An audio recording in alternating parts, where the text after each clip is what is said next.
Maintenant, je vais parler des réactions de condensation. Donc, on va voir quelques exemples des réactions de condensation, mais ce n'est pas toutes les réactions de condensation. Par contre, ça va se produire de façon très similaire, donc on peut quand même faire le parallèle et le lien entre ces réactions de condensation et celles qu'on ne voit pas. On va commencer avec l'estérification. Donc, si on regarde la terminologie ou l'étymologie du mot, on peut voir qu'il y a le mot ester. Donc, ification veut dire fabrication. Donc, ici, on veut fabriquer un ester. Donc, c'est logique que le produit de notre réaction soit un ester, parce que c'est une estérification. Maintenant, pour produire un ester, on doit prendre un acide carboxylique et le mélanger à un alcool, et on doit le mettre en présence de l'acide sulfurique, donc un acide qui est fort.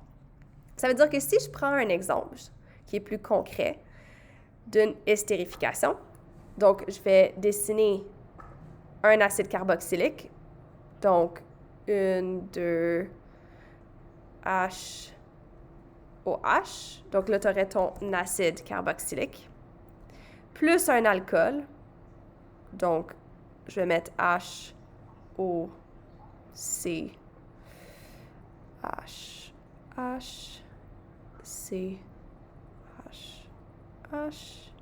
Donc ici, on va avoir un acide carboxylique qui est ton acide méthanoïque qui va être mélangé avec de l'éthanol. Ceci va donner un ester qui va être une combinaison des deux. Lors de l'estérification, on va avoir la production d'une molécule d'eau. Donc, un des produits, ça va être de l'eau.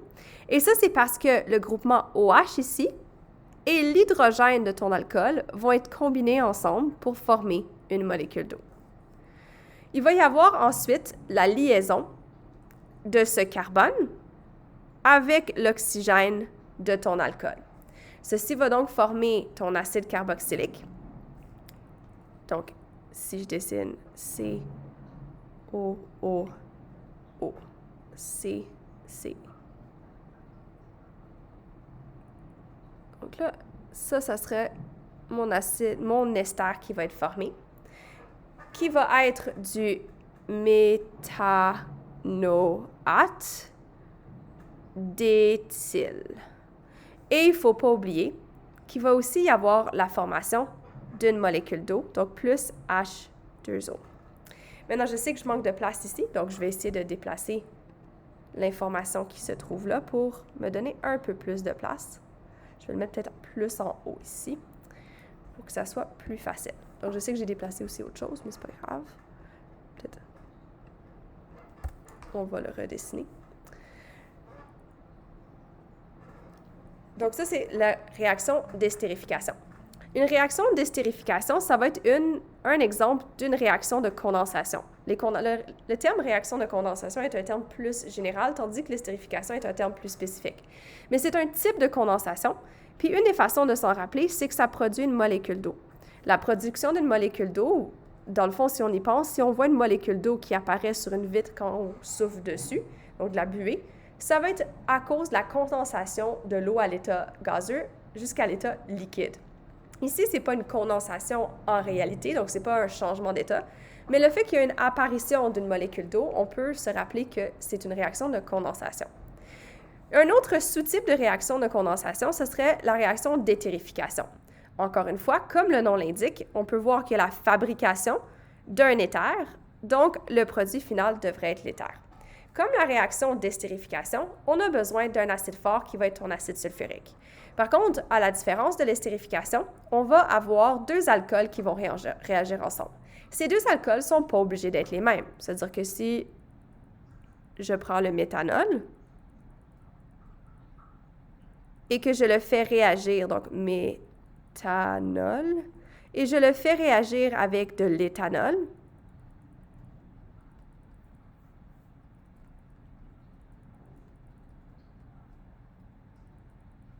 donc plus éthanol.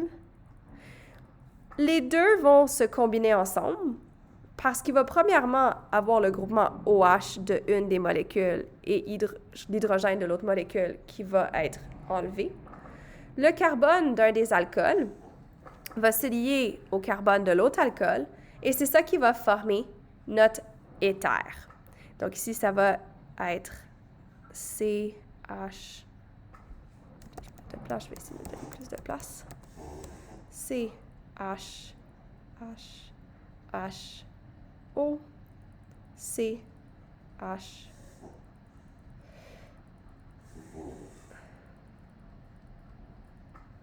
Donc ici, on va avoir la production de notre éther qui va être notre méthoxyéthane.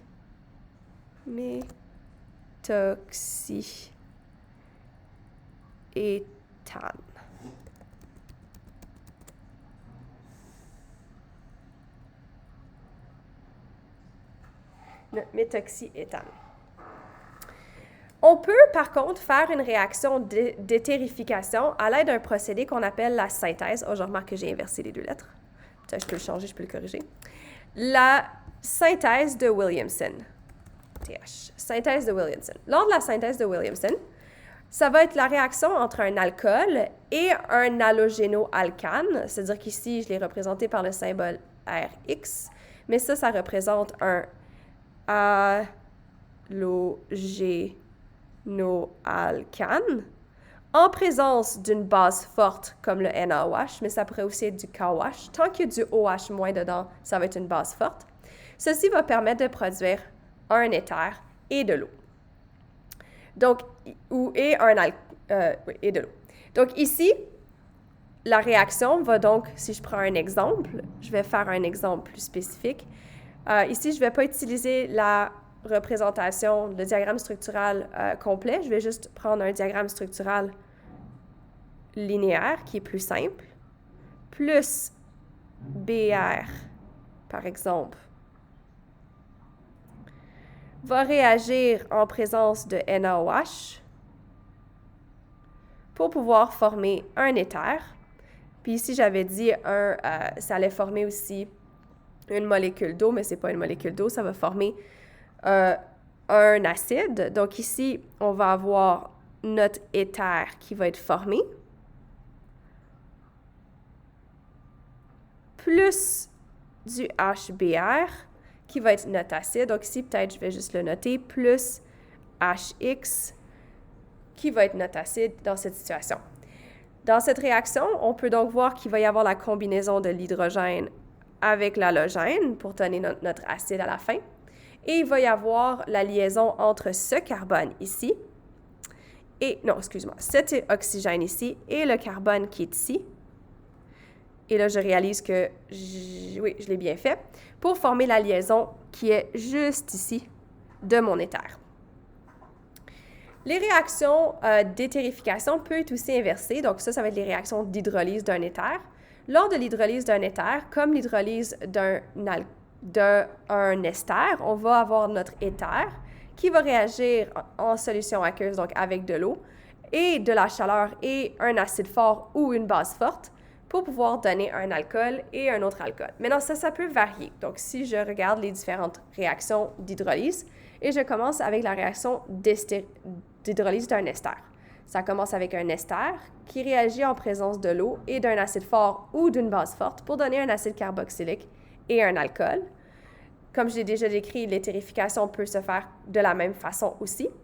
Par contre, on peut aussi avoir une éthérification qui peut se faire selon un processus inverse à la synthèse de Williamson, où tu prends un éther et tu le mets en présence d'un acide halogéné, donc HBr, HCl, HIHF, par exemple. Ceci va donner un alcool et un halogénoalcane qui va posséder l'halogène qui est dans notre acide halogéné ici. Si je donne un exemple spécifique, je ne vais pas utiliser la représentation du diagramme structural complet, mais linéaire, juste pour me simplifier la tâche. Si je prends un ester, donc je vais dessiner un ester quelconque.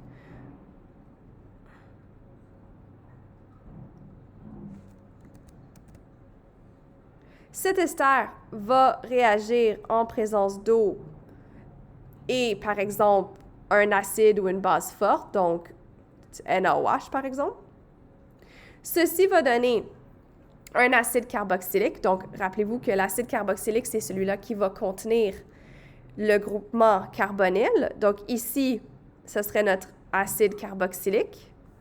Et l'autre partie de ta molécule, celle-ci, va correspondre à notre alcool. Donc, dans cette situation, je vais donc former un acide carboxylique qui va contenir 1, 2, 3, 4, 1, 2, 3, 4 carbones, plus un alcool qui a 2 carbones, donc notre éthanol. On peut aussi faire l'hydrolyse d'un éther ici. Donc, si je prends un éther quelconque, juste comme ceci. Si je le mets en présence d'eau, d'une base forte ou d'un acide fort, donc je vais mettre un acide fort, H2SO4, ça va séparer les deux alcools l'un de l'autre. Ça veut dire qu'un des alcools va être celui-ci, donc celui-ci, et l'autre alcool va être celui-là, donc 1 et 2. Donc le prochain alcool va avoir 2 carbones, donc ça va être ton éthanol. Tandis que le premier a 1, 2, 3 carbones, donc 1, 2, 3 carbones. Si on fait une hydrolyse d'un éther avec un halogénoalcane, avec un acide halogéné, donc ici ça va être notre acide halogéné, donc soit HBr, HCl, HF, HCl, HBr, HI, on va être capable de former un alcool et un halogénoalcane. C'est-à-dire que je vais prendre un des exemples. Je vais prendre un éther, peut-être le même que l'autre. Mais si je le mets en présence de HBr, par exemple, j'ai remarqué que j'ai oublié le BR, ceci, naturellement, ceci va être en solution aqueuse aussi, mais ça va être donc du HBr aqueux. Même si ce n'est pas indiqué, on va juste prendre en considération que ça va être en solution aqueuse. Si on le met ensemble, on va produire un alcool